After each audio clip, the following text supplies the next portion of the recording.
All right. We are joined by a very special guest at a very important moment. Stella Assange is an international lawyer and human rights activist. She has a degree in law and politics from SOAS University in London, a master's of science in refugee law from Oxford, and a master's in public international law from the Complutense sorry about that, Complutense University of Madrid. Since 2011, she has been a member of Julian Assange's legal defense team, and in March 2022, the two were married in a ceremony at Belmarsh Prison. Stella, thank you very much for joining us. I know you're busy, and it's very late right now where you are. Oh, thank you for having me. So we are going to go to Keaton for our first question. Sure. Yeah. I mean, as Russell just mentioned in the introduction, you married Julian at Belmarsh Prison in March of 2022.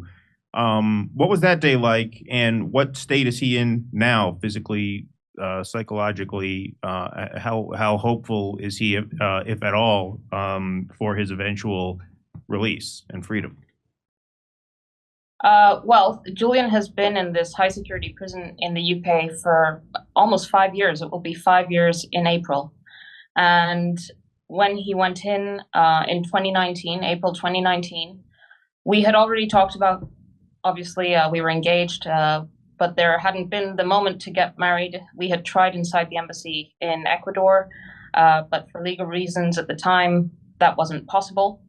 And so eventually we decided, well, let's just get married in the prison, because we don't know when the ideal moment will be. And predictably, it became quite a battle with the prison, because this is kind of the dynamic that we have always had to deal with Belmarsh. So it took us about a year and a half to actually manage to get married. We got married in March 2022. It was a very special day in the sense that we felt like we had won a battle. After a lot of back and forth with the prison, we had threatened to sue them. They obstructed right till the end. We had wanted two of Julian's and my friends to be the witnesses. Those witnesses were turned down on the basis they were journalists, which is the natural thing. Julian being a journalist and being the editor of a publication, and his friends are also journalists. And that was not permitted on the basis that they were journalists. Also, the photographer that was going to take pictures inside applied for authorization, was turned down also on the basis that he also freelances as a journalist for a major wire service. So in spite of all this, we finally managed to get married. There were 6 people in the room, plus 2 guards. That was my mom and my brother, and Julian's father and his brother, and the children. And we weren't allowed to have any more guests to our wedding. And it was it was a wonderful day. We felt like we owned the moment. And how is he doing? Well, I mean, this question, it comes up constantly, and I'm very grateful that people ask it, but it's a very difficult one to answer, because it really varies from day to day, from week to week. The Christmas period was very tough. It's tough every Christmas. This was his 5th Christmas inside Belmarsh Prison.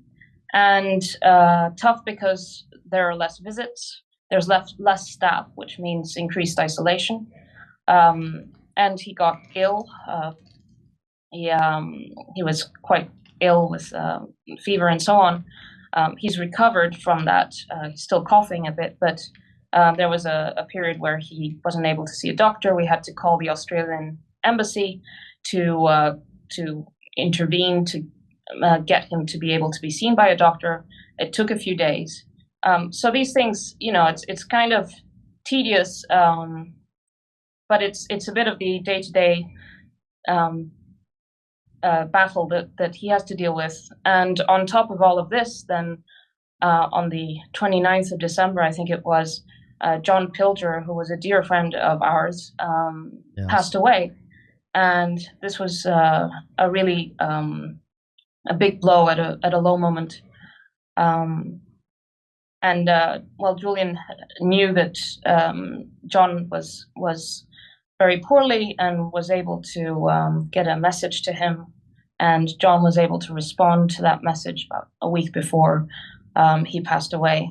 So I'm thankful that they had some chance to say goodbye. But it's really heartbreaking because they were very close. And when you're in prison in a kind of indefinite situation like this,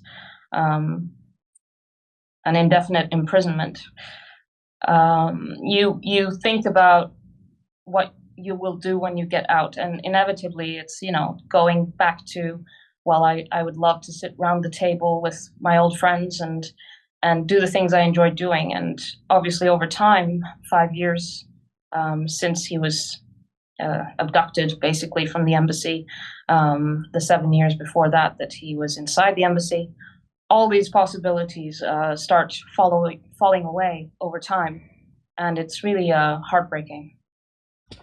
You've you've said that the U.S.-UK extradition treaty does not allow for imprisonment for political offenses, of which what he's being charged with is clearly a political offense.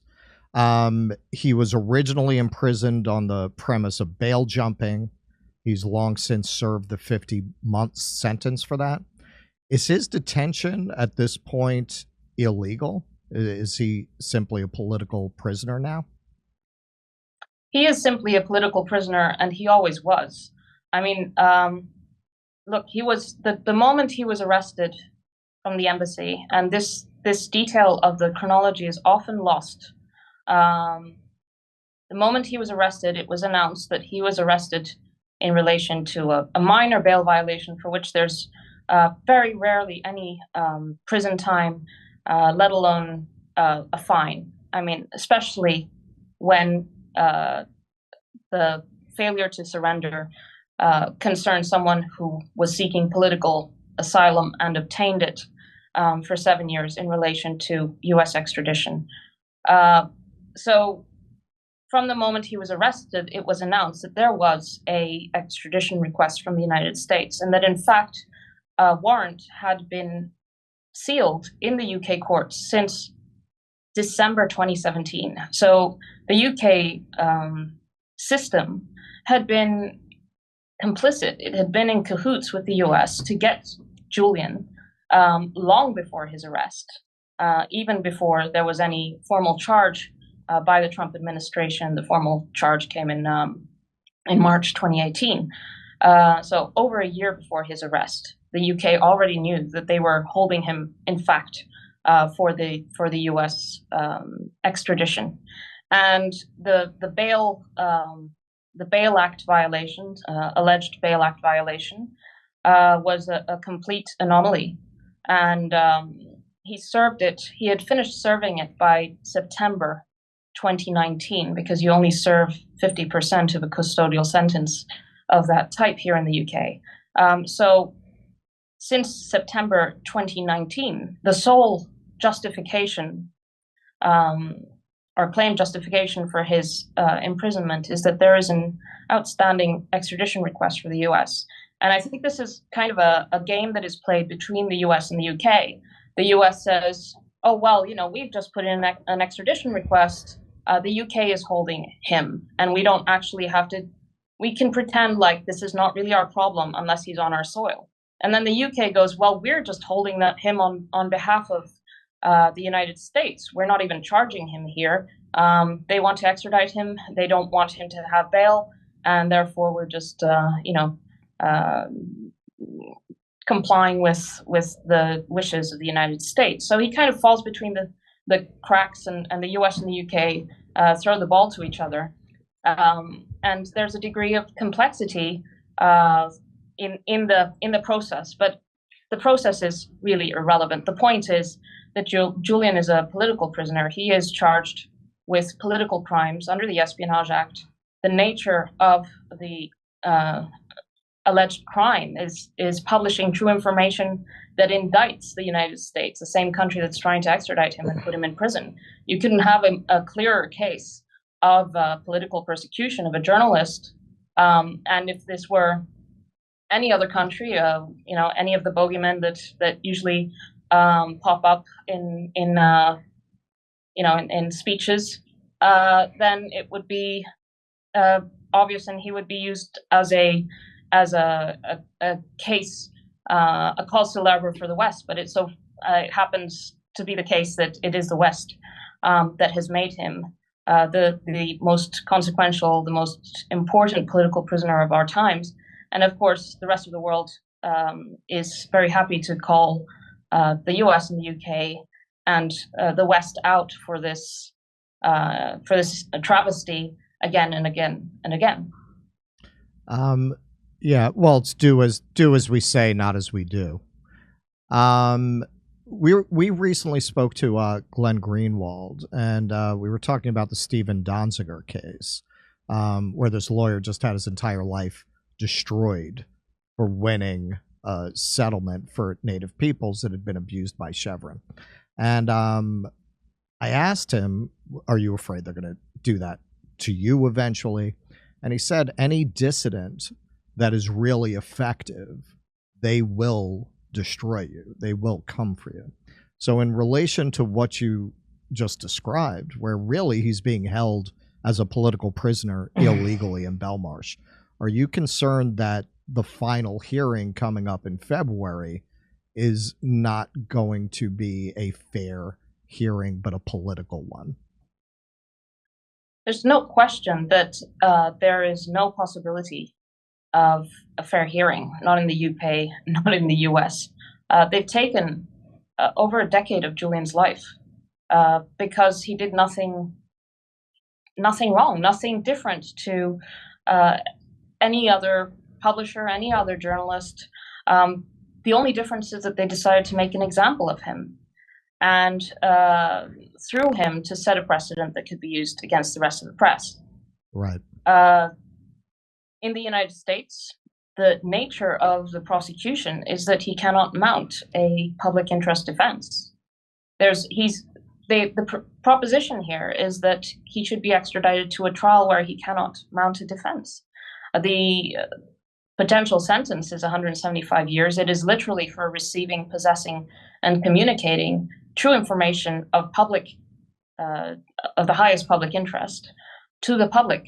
There's no, the whole espionage, the term espionage is a real misnomer because there's no allegation that he was acting on behalf of another state or anything like that. This concerns the Chelsea Manning publications, which revealed the true face of the wars in Iraq and Afghanistan and the torture system under the Bush wars and Guantanamo Bay and so on.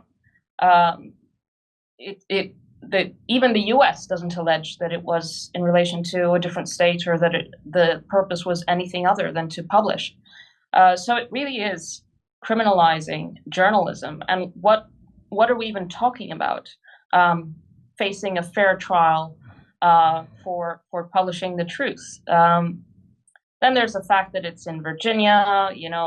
It's a national security court. Effectively, the jury pool is of that area is people who are either related to very closely or working with or are working for the intelligence and security sector, which of course is extremely hostile to Julian.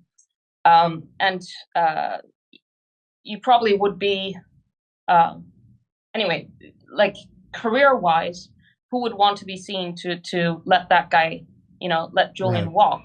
Right. It's just impossible for Julian to get a fair trial, and we shouldn't even be talking about a trial, let alone charges here. And then there's the very obvious point that there are reports that Pompeo was planning to assassinate Julian Right. when he was CIA director, that this was a conversation that was had in the White House, that there was a request at Langley for plans to be drawn up about how to go about it, to kidnap him, to rendition him, and to assassinate him. It just is simply mind-blowing that the courts in the UK are even entertaining this case. And the fact that they're entertaining it simply shows how the lack of robustness when it comes to a case like this. And it's frankly really shocking. But I think there's also another element, which in the US you have a very strong First Amendment. You have the gold standard worldwide, and I think there's perhaps a projection from your perspective that the rest of the Western world is similar, and in fact, that's not the case. There are no strong protections for free speech in the UK, not constitutionally at least. There's certain cultural there's a culture around free speech and freedom of the press and so on, but it doesn't have it in a written constitution, for example. Right. And they have the Official Secrets Act, and there's in fact in the UK a very strong reverence for the security services. I mean, James Bond is right. No, seriously, I think like in the US, you have films about the CIA, and often they're kind of Mission a bad guy, or there are a lot of that bad kind of guys there. Yeah, yeah. In the UK, it's very rare that the intelligence services are seen to be evil or incompetent or anything like that. There's a very different culture around it. And so I think at the beginning, when the extradition request came through and the actual allegations came through, there was some legal commentary by U.S. Legal pundits, who said, "Well, this is simply, the UK will never go along with it. These are political offenses. The Espionage Act, that's prohibited under the extradition treaty. Technically, this will, on technical grounds, can't go through, and this is just for show." But what I think they didn't take into account is the deference that the UK always shows the US. Right. It's the little poodle. And secondly, that there is a much weaker legal and politically as well, culture around free speech. So in fact, it's easy for the UK to extradite Julian and put this case, which is a calamity for the First Amendment, in the lap of the Virginia courts. And I'm sure you have seen all the letters to the Attorney General, to the President, and so on, saying this case should never reach a U.S. courtroom because the First Amendment is in jeopardy if it does, because it basically attempts to blow a hole through First Amendment protections. Well, I'm sorry, Russell. Go ahead, Keaton. I was just going to say, so Day X, which is the sort of final hearing set for February 20th and 21st, is Julian's last chance at avoiding extradition here to the U.S. So you went over in the last question that you are not expecting a fair trial, but what has to happen outside of the courtroom? And by outside of the courtroom, I'm referencing the need to flood the streets with protesters outside the courthouse. I know there have been calls to action for that day. What are you trying to put together in terms of a mass demonstration, and how can people get involved with that? If they're in the UK, obviously we want them there. Are there going to be sister demonstrations around the world? How can people get involved on those two key days, February 20th and 21st? Well, absolutely. There are basically two essential actions for people in the United States. I'd say the first one, and these are not do one, not the other, please do both, is to call your congressional representatives and ask them to sign on to House Resolution 934, which is a resolution to drop the case against Julian because of the First Amendment implications, because it criminalizes journalism, because it is such an important case, and that is currently,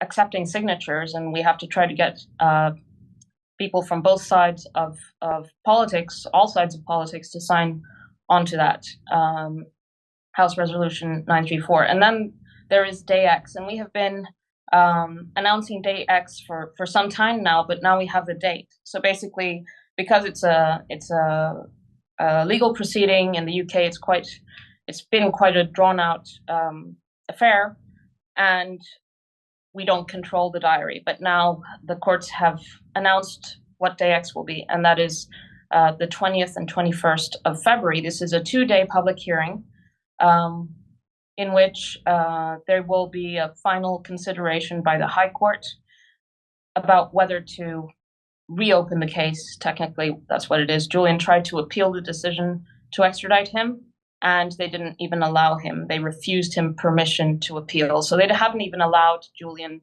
to appeal beyond the lowest court decision, which is,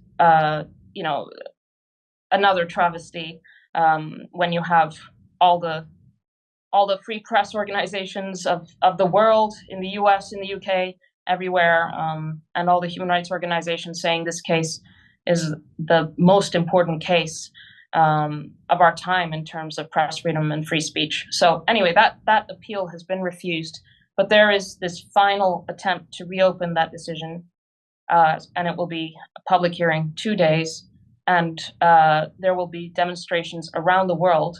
And so I will be announcing on my Twitter or X a map with all the planned protests.